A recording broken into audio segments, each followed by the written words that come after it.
कारण रहा और क्या विवाद था ये?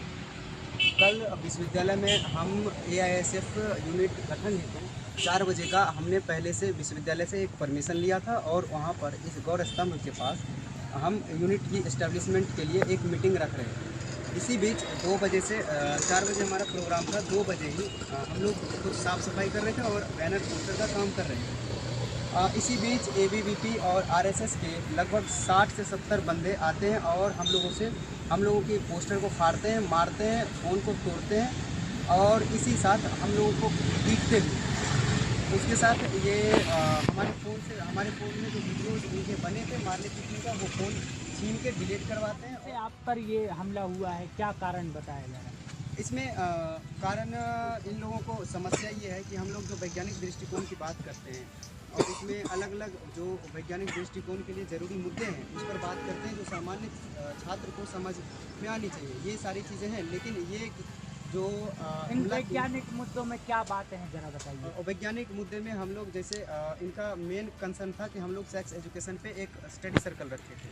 तो ये चाहते हैं कि ये सब चीज़ें हम बात ना करें, किसी प्रकार की प्रोग्रेसिव बात ना हो विश्वविद्यालय में। अच्छा, इसकी शिकायत आपने कहाँ की है? ये आरोप बाद में लगा रहे हैं हमने, लेकिन विश्वविद्यालय हमें पता नहीं था कि ये लोग हमला करने वाले हैं। लेकिन हम लोग एआईएसएफ की यूनिट गठन के लिए एक सभा कर रहे थे, इसी में अचानक हमला किया। इसकी शिकायत थाने में की गई है? हाँ, इसकी शिकायत जो कल घटना हुई इसके लिए शिकायत हमने थाने में की है। क्या नाम है आपका? मेरा नाम है डॉक्टर राहुल भाई जी। मैं ऑल इंडिया स्टूडेंट्स फेडरेशन का पूर्व राष्ट्रीय अध्यक्ष। कल ये विवाद हुआ है विश्वविद्यालय में, क्या कारण मान रहे हैं?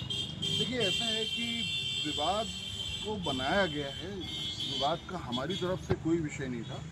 हम बहुत शांतिपूर्वक इस जो कैंपस जहां हम लोग अभी खड़े हैं, शांतिपूर्वक हमारा एक सम्मेलन हो रहा था। सम्मेलन में कोई बड़ी गतिविधियाँ नहीं होती हैं, न प्रदर्शन होता है।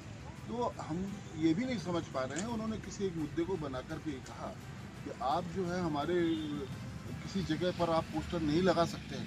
मतलब वो ये हमको डिक्टेट कर रहे हैं कि आप वहाँ नहीं ये करोगे, वहाँ पोस्टर नहीं लगाओगे, वहाँ ये नहीं करोगे। अब हमने एक पोस्टर लगाया हुआ था, गरीब का बेटा हो या राष्ट्रपति का बेटा, सबको शिक्षा एक समान।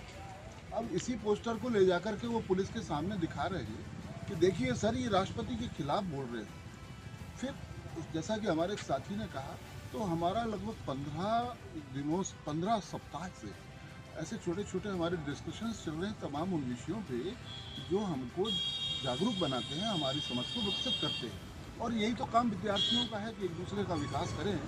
तो उसको उन्होंने मुद्दा बनाया कि आप हमारे इस पूरे बुंदेलखंड में गंदगी फैला रहे हो। सर, कौन लोग थे ये जो आप पर इस प्रकार का हमला किया है, विरोध कर रहे हैं? मैं भी इन लोगों के साथ ही था थाने में। तो मैंने देखा कि मेरे साथ में कुछ आरएसएस के लोग और बाहर कुछ अखिल भारतीय विद्यार्थी परिषद के लोग थे और वो डिक्टेट करने की कोशिश कर रहे थे कि आप ऐसा नहीं करोगे, आप ये सब नहीं कर सकते हो, हमसे पूछे बगैर नहीं होगा। और दूसरी बात ये कि वो हमारे उस पूरे वो दिल्ली के मुद्दे को यहाँ लेकर के आ रहे हैं। वो मनुवाद के खिलाफ आप बोलते हो, वो ब्राह्मणवाद के खिलाफ आप बोलते हो, ये नहीं कर सकते हो, उन्हीं की ये इकाई है, आप लोग देशद्रोही लोग हो। तमाम फालतू की बकवास करने वाले ये आरएसएस और बीजेपी के लोग, या यूँ कहें कि अखिल भारतीय विद्यार्थी परिषद। इंकलाब जिंदाबाद जिंदाबाद जिंदाबाद, इंकलाब जिंदाबाद जिंदाबाद जिंदाबाद, एआईएसएफ जिंदाबाद जिंदाबाद जिंदाबाद, एआईएसएफ जिंदाबाद जिंदाबाद जिंदाबाद, लाल सलाम लाल सलाम, यूपीडी के छात्रों को लाल सलाम, लाल सलाम लाल सलाम, कॉमरेड बिट्टू को लाल सलाम, लाल सलाम लाल सलाम। रोजी रोटी दे न सके जो ये सरकार निकम्मी है, रोजी रोटी दे न सके वो ये सरकार निकम्मी है। इंकलाब जिंदाबाद जिंदाबाद जिंदाबाद, लड़ाई लड़ाई जिंदाबाद जिंदाबाद जिंदाबाद, अरे इंकलाबो इंकलाबो इंकलाबो इंकलाब जिंदाबाद जिंदाबाद जिंदाबाद जिंदाबाद, अरे AISF long live long live long live, अरे एआईएसएफ जिंदाबाद जिंदाबाद जिंदाबाद,